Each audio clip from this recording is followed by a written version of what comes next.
Difficulties? They're just in your mind. Pleasure and pain exist only in relation to the ego. Ramana Maharshi. The chaos you see around, it's not real. It's temporary.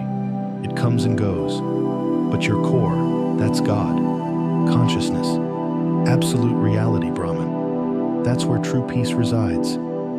We get so caught up in the world. We think everything is real. It bothers us, makes us angry, upset. But the truth is, you're not the illusion. You are the absolute reality.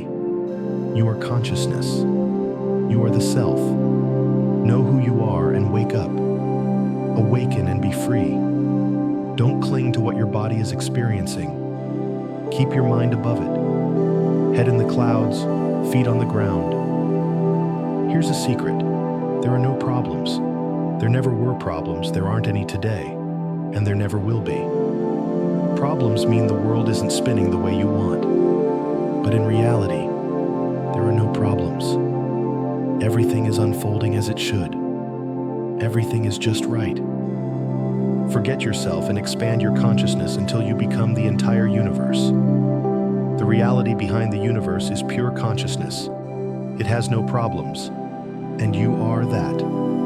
If you have jnana, knowledge, consciousness of truth, you are at peace with yourself and the world.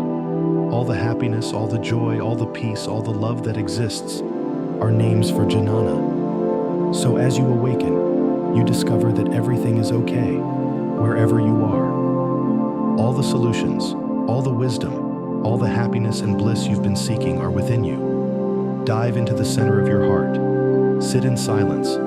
Everything will take care of itself.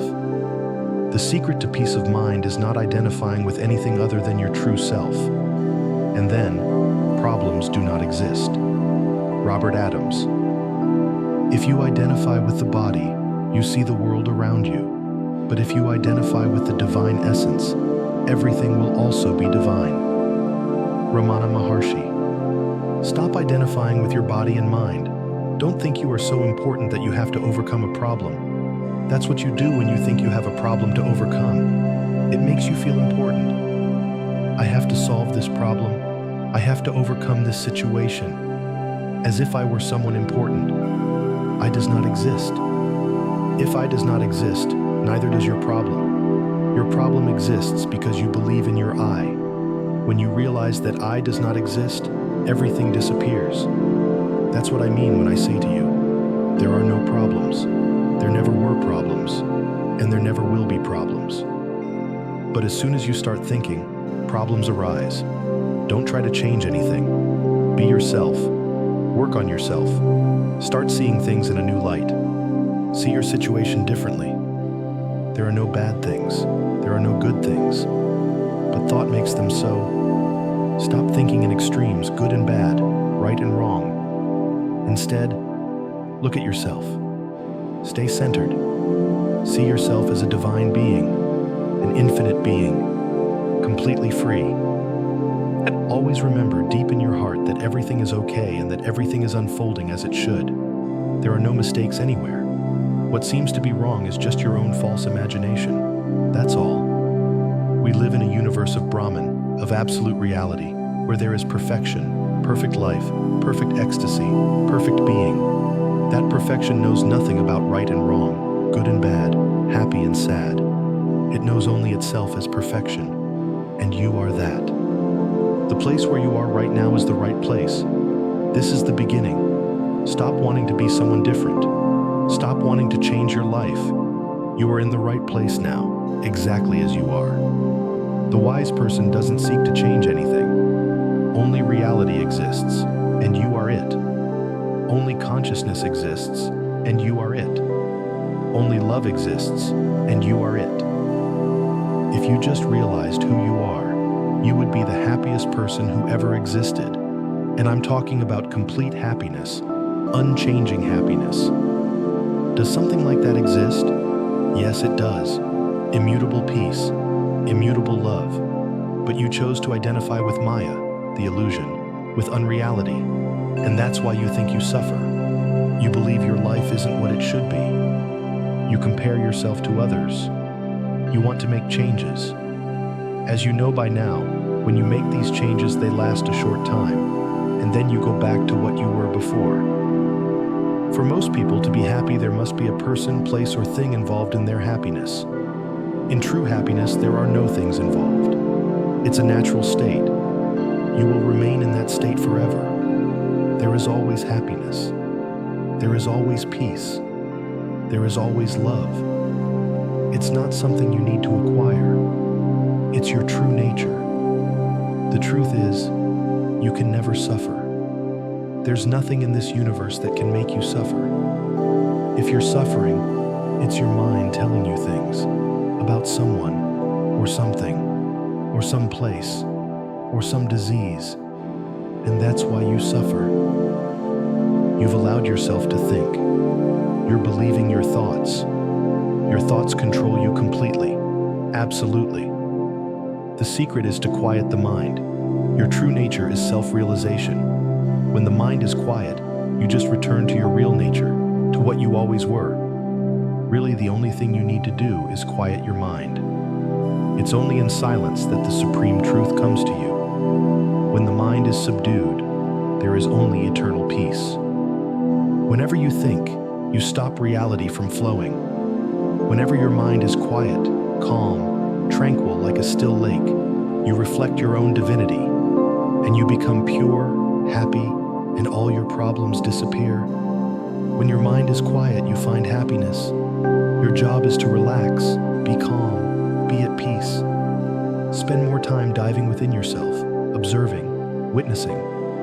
When thoughts arise, simply ask yourself, to whom do these thoughts come? To me. I see them. Who am I? What is the source of the I? By doing this, my friend, I can assure you that a wonderful change will happen in your life, sooner or later, and you will become free. You learn to hold your thoughts by practicing self-inquiry, atma-vichara, or by observing your thoughts, becoming the witness of your thoughts, watching yourself thinking. Thoughts have no power. They seem to have power. You've given them power. You yourself gave power to your thoughts by believing in them, by worshiping them, by doing what they say. But the wise person stops, thinks, looks within, and asks, to whom do these thoughts come? Where do they come from? Discover and you will realize they never existed. It's an optical illusion, just like the rope and the snake you've heard about. You think a rope is a snake because it's dark and you can't see, but after discovering the truth, that it's just a rope, you will never be deceived again. You will never be afraid again. So thought is like the rope and the snake. They have no power, but you fear your thoughts, therefore you give them power. Once you realize they are non-entities, they are nothing, then you become yourself and are free. Everything is okay. Drop all pretenses. Drop all your wounds. Drop the self-pity. Don't feel sorry for yourself because you're in a position and situation you don't like. It just keeps you there longer. Let go of everything, let go. Wake up, be free. Freedom is your true nature. You've always been that way, but you're allowing thoughts to cover that freedom. You're allowing your thoughts to tell you otherwise. And you're trapped in the dream world, believing it's the real world. Don't interfere. Don't fight. Simply observe. Don't react. You'll be fine. Realize your divine nature, and don't let your problems affect you. Understand that you are not your problem. You are not the body. You are not the thoughts or the mind. And start by controlling your thoughts. Don't let your thoughts become bigger than you. Your job is to observe, watch, see what's happening and not react to anything that's happening. The wise person doesn't seek to change anything. They become quiet. They have patience. They work on themselves. They observe their thoughts, their actions, and see themselves getting angry, see themselves getting depressed, see themselves becoming jealous, envious, and everything else. Gradually they realize, that's not me. That's hypnosis. It's a lie. They don't react to conditioning. The less they react to conditions, the freer they become. They don't care what others are doing. They don't compare themselves to anyone. They don't compete with anyone. They simply take care of themselves. They are attentive to themselves. They see the mental confusion. They don't run around shouting, "I am the absolute reality. I am God. I am consciousness." Instead, they see where they are coming from and leave everyone else in peace. It may be gradual at first. You notice that the things that usually bothered you don't bother you anymore. You notice that the people you interact with, the conflicts you had, they stop because you stopped. There are no more attempts to compensate for anything. No more attempts to win anything. No more attempts to find the right book, the right teacher, or the right thing. You remain centered. You remain free. When something appears, whether good or bad, you simply ask, "To whom is this coming?" And you laugh because you've separated yourself from your mind-body and started to realize that your mind-body will go through the experience, but not you. What is happening to the I, to the ego, not to you. Nothing can happen to you. For your true nature is Brahman, absolute reality, pure consciousness. So there is nothing to worry about, nothing to fear. Nothing can disturb you. Nothing can hurt you. You realize that anything someone does to your body, physically or with words or otherwise, can never ever hurt you because you are not your body. As Ramana Maharshi said, "Can the mind, fixed in its original state, possess a sense of ego or have any problem to solve?" No matter what someone tells you, no matter what you see with your eyes, nothing can affect you because you are not your mind. This is just the beginning. As you advance, your mind and body fall away. It doesn't mean you die. It means they become less and less important to you, and you no longer identify with them. You know and feel and experience that you do not exist as your body or your mind. You exist as absolute reality, as consciousness. At first, you may feel this slightly, but you will notice that the greater the sensation, the greater the happiness. You will start merging into consciousness. You are beginning to feel reality. The world goes on. People do what they always do. And yet you see everything differently. You no longer see the world you used to see. It's like reading a magazine. The images in the magazine are in front of you, but you are not the magazine or the images. Who you are may still be a mystery. Remember, as long as you can express something, it is not that. In ultimate reality, there is nothing as we know it, as we conceive it. As long as you can express it, it is false. As long as you can think about it, it does not exist. Reality is silence, not words. Therefore, you do not go around telling everyone, "I am pure reality," or "I am consciousness."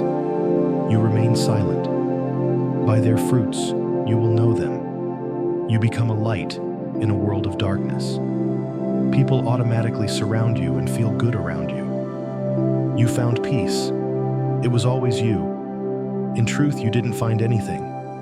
You simply became yourself. The universe is your friend. It's on your side. There's nothing against you. The only thing against you are your thoughts. If you learn to quiet your mind, you will have no problems. The only burden you've ever had in your life was your own mind. And you know, the mind is nothing. The mind is just a bunch of thoughts. Thoughts about the past and the future. That's all a mind is. But the heart is a center of stillness, of tranquility, and of absolute peace. Surrender your mind to your heart, and you will feel it. Deep in your heart, know that everything is okay. Understand that the universe is your friend and can never hurt you. It is the substratum of all existence, which is love. When you develop a loving consciousness, there can be no problems. Love takes care of everything. Love is the same as absolute consciousness, pure intelligence, or the power of God. When you have enough love within you, there really are no problems. Problems only arise when you believe you are separate and loveless. Love everything, because everything is part of the self.